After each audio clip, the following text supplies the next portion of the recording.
क्या आपने कभी ध्यान दिया है, जैसे ही हम महादेव की पूजा पूरी करते हैं, हम जोर से ताली बजाते हैं, फिर दोनों हाथ ऊपर उठाकर उन्हें दिखाते हैं।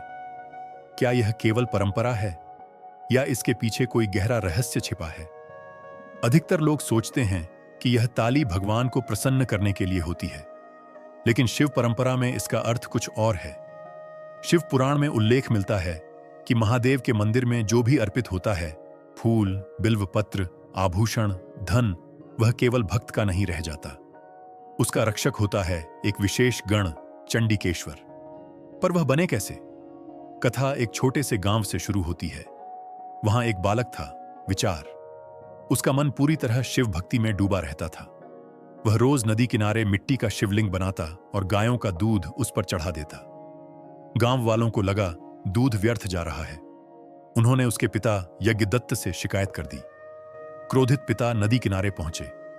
उन्होंने देखा उनका पुत्र सच में गाय का दूध मिट्टी पर अर्पित कर रहा है।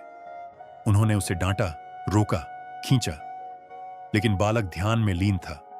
तभी क्रोध में आकर पिता ने उस शिवलिंग को लात मार दी। क्षण भर के लिए समय थम गया। बालक की आंखों में भक्ति अग्नि बन उठी। उसे यह भान नहीं रहा कि सामने पिता हैं। उसे केवल यह दिखा कि उसके आराध्य का अपमान हुआ है। उसने पास पड़ी लकड़ी उठाई और उसी क्षण पिता के पैरों पर प्रहार कर दिया। भक्ति इतनी प्रबल थी कि साधारण लकड़ी शस्त्र समान हो गई। पिता भूमि पर गिर पड़े। वह दृश्य कठोर था, पर उसी क्षण आकाश से प्रकाश उतरा। स्वयं महादेव प्रकट हुए। उन्होंने बालक को रोका, उसे अपने हृदय से लगाया और कहा, आज से तुम मेरे धाम के रक्षक हो। मेरे मंदिर की प्रत्येक वस्तु, मेरे चढ़ावे का अधिकार तुम्हें प्राप्त है। वही बालक चंडिकेश्वर कहलाया।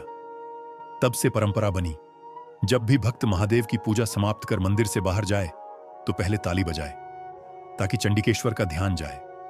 फिर दोनों हाथ ऊपर उठाकर दिखाए, देखो मेरे हाथ खाली हैं। मैं केवल भक्ति लेकर जा रहा हूं, कुछ और नहीं। यह ताली भगवान को नहीं, उनके खजांची को संकेत है। यह हाथ उठाना समर्पण नहीं, सत्य का प्रमाण है। तो अगली बार जब आप ताली बजाएं तो स्मरण रखें, आप केवल परंपरा नहीं निभा रहे, आप यह बता रहे हैं कि आपका मन पवित्र है और आपके हाथ खाली। ऐसे परम भक्त चंडिकेश्वर को प्रणाम करते हुए कमेंट में लिखें, जय चंडिकेश्वर।